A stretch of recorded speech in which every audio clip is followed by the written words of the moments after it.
Hello, my lovely viewers, and welcome back to America What the Heck. I know I just uploaded a very, very long video about the entire debate. I meant to do it live, but some things came up and I couldn't figure out how to live stream. Whoops. Sorry.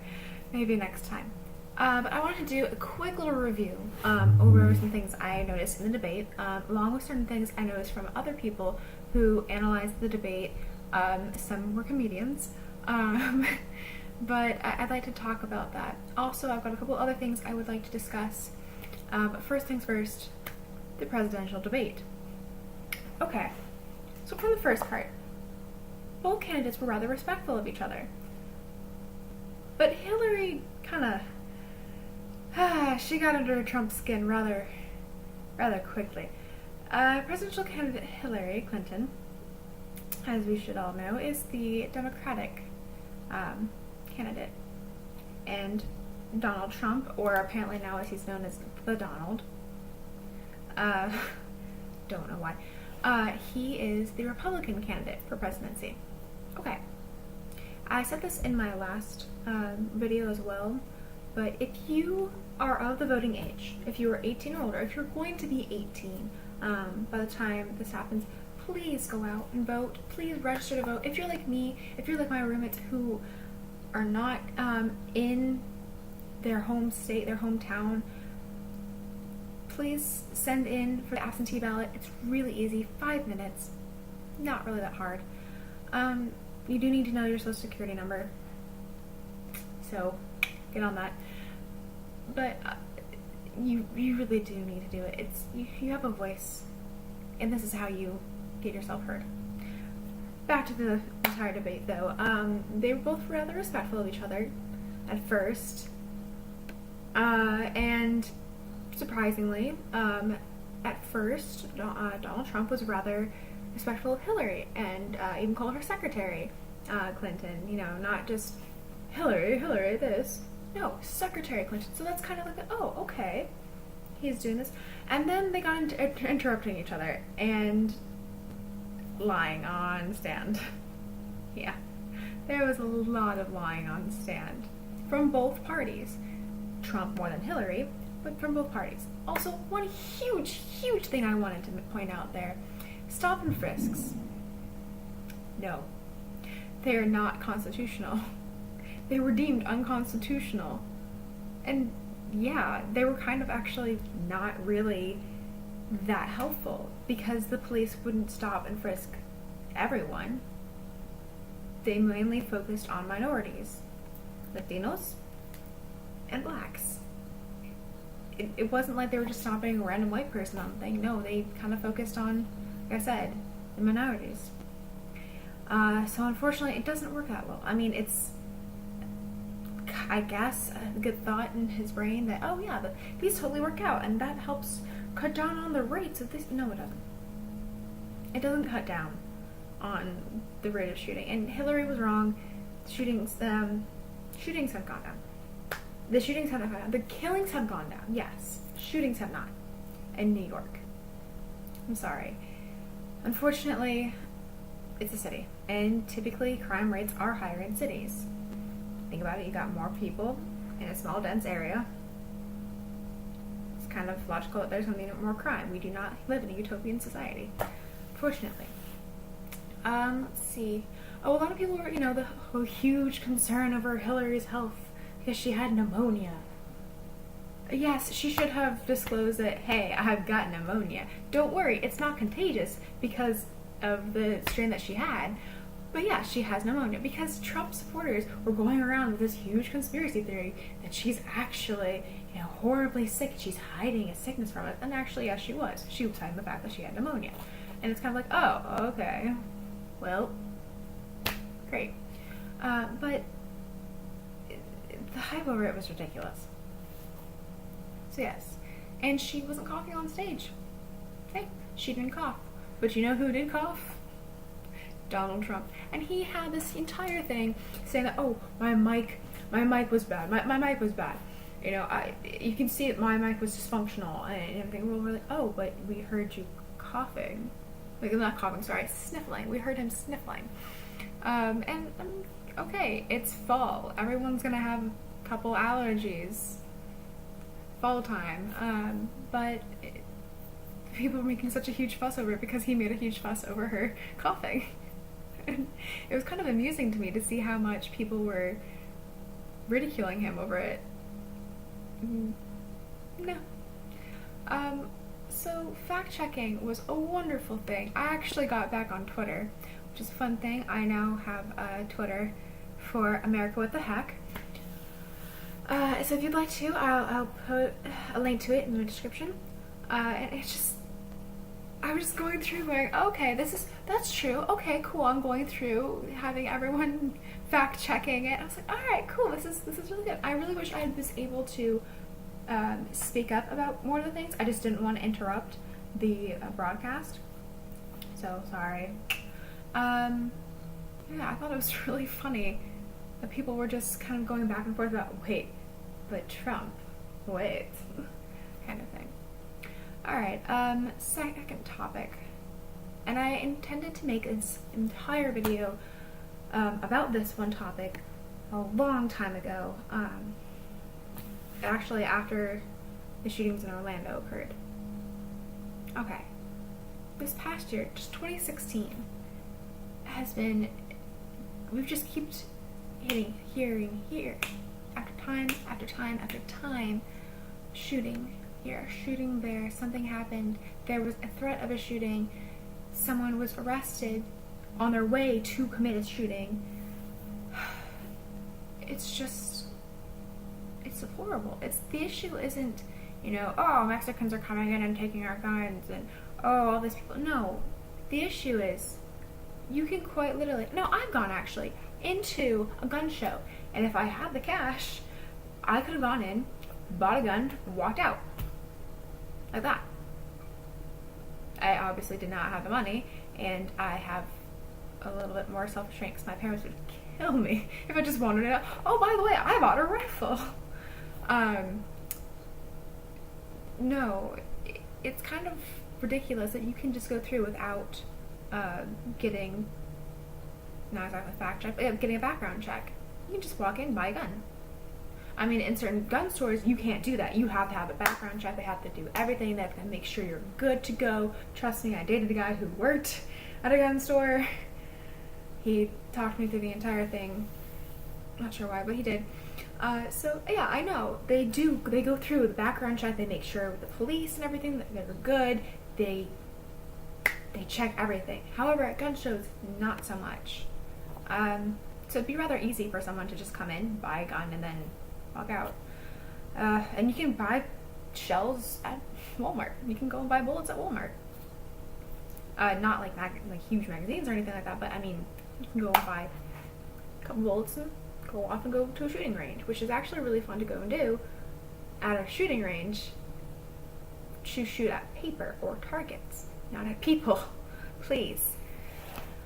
It's just shameful though that we're blaming these attacks on, oh, it's radical Islam again, and if his parents hadn't come to this country, then blah, blah, blah. His parents didn't intend for the Orlando shootings. His parents did not intend to raise a child who's going to go off and commit this horrible act. They didn't come in and be like, you know what, I think we're going to raise a child who's going to go and murder a whole bunch of people. Do you think that's good, hon? I think it's wonderful. No, they didn't walk in like that. No one does, unless they're on the other side of the chart. Most people are here saying, I want to raise a child as best as I can. Sometimes it doesn't work out. Sometimes people are just the people that they're supposed to be, and unfortunately they come out to be the people that they are, and they kill people. I mean, think of all the serial murders that you can. Do you think their parents raised them to be serial murderers? Like, yes, my little one, you're going to destroy so many lives. Yes. No.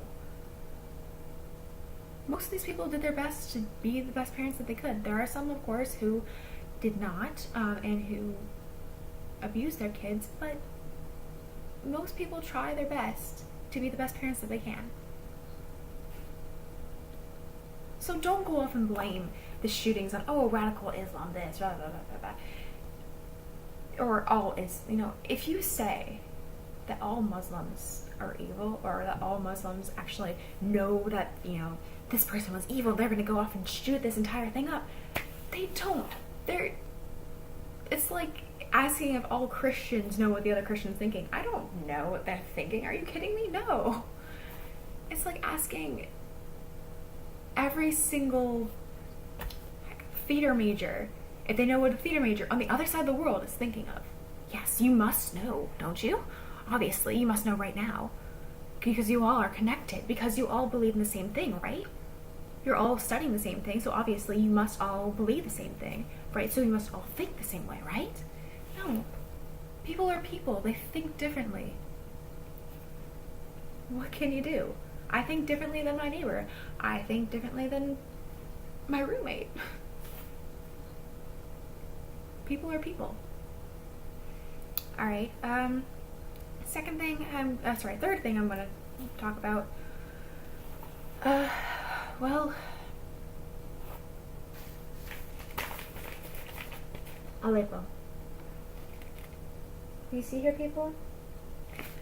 Actually, it's reflected, so you can't read that. But Aleppo. You guys probably don't even know what that is. Actually, one of the candidates for the Republican Party was asked about Aleppo, and he said, I don't even know what that is. I don't know what it is. Well, that's okay.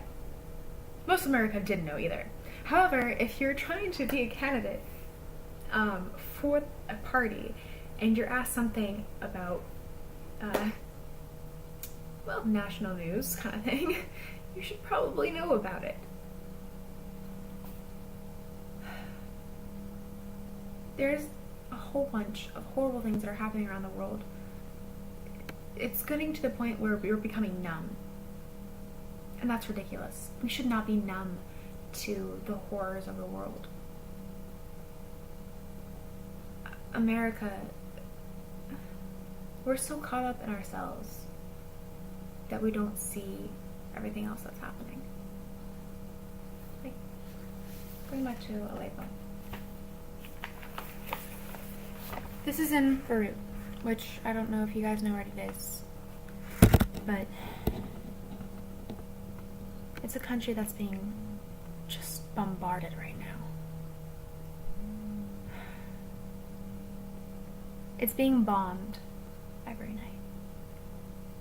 And this hits me rather hard because I recently actually took an interview for some people. I took an interview for a class, and I interviewed a survivor of the bombings of Berlin, and her story about waking up in the middle of the night to the sirens that warned that the airplanes were coming, that bombs were coming, that she didn't know if she'd be able to survive. She didn't know if her family would survive. It's kind of reflected in this paper, in the description of how it's just being bombarded, and no one's really talking about it. I mean, yes, the Washington Post is actually talking about it, but right now, America, we're so obsessed with Trump drinking so much water at the debate, or Hillary didn't cough, or oh my goodness, all this, that we're kind of blocking out everything that's happening. And yeah, there might be some people like, oh, well, it's on the other side of the world. It doesn't really matter, does it? Yeah, it does. Because even if it's just on the other side of the world, these are still people. These are still our family. The entire human race is connected. Maybe not directly by blood, but we're all connected in a way. And to just look at these pictures and be numbed by it, be so numb that we're like, oh, well, there's another destruction. Well, there's another thing. I picked up this paper actually originally looking at it going, oh, is this what happened with the tsunami? No. No. Oh yeah, by the way, ladies and gents, there's a tsunami. I don't know if you knew this. But no, this is the result of bombing. And when I was over in Germany, I saw some of, the excess rubble that wasn't cleaned away, that was kind of memorialized. Like, there's this beautiful, absolutely beautiful church that's still standing. It was hit by one of the bombs, and you can just see like where it was just completely damaged. But these places, this is even worse because they've memorialized it. They've made it kind of more of a beautiful structure and made sure that its integrity was kept kept strong. But this is people lying, dead or dying, underneath all this rubble.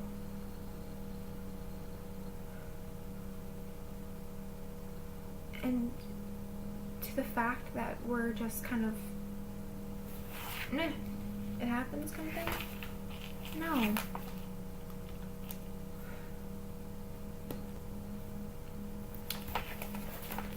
I don't understand how we're so used to seeing all this death and destruction that we just kind of go, Welcome to America, ladies and gentlemen. Home of the free, home of the brave, home of the people who are so used to violence that we see a headline like that and go, oh, it happens. That's not the America that we need to live in. That's not the America that we should want to live in. We should want to live in a place that fights for these things, that fights to end these things. And yes, we might have issues with working with other governments because of our past policies and because of who our future president might be.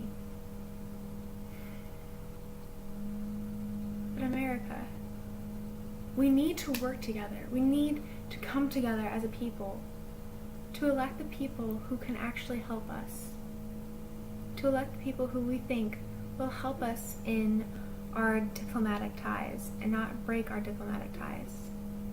So whoever you believe is the best, vote for them. I'm going to remain unbiased as to which candidate I'd like you to choose. I just want you to get out there and have your voice heard. Because it doesn't matter if, you don't choose who I'd like to choose. But it does matter if you don't vote. Because if you don't vote, you're just telling them, I don't care. I don't care about my country. You should care about your country. Because guess what? You live there. I mean, this is the first year that I'm able to vote in a presidential election. And it's kind of scary, honestly. When I'm looking at everything, it's really scary because I'm becoming more aware of everything that's happening around us, and I'm becoming more aware of, hey, I have to choose who's going to run this country. I have to choose who to vote, at least, to run for this country. So yeah, there's a lot of pressure on you. There's a lot of pressure on me. But you need to vote. This concludes this episode of America What the Heck? I'm hoping to make something kind of more silly and lighthearted soon. Hopefully. We'll see. And a huge thanks out there to my roommate and my suite mate for coming in and joining me. My last video. I don't know if they're going to watch this because, they were in it. So, thank you guys so much. And I'll see you all in my next video. Bye. Stay awesome.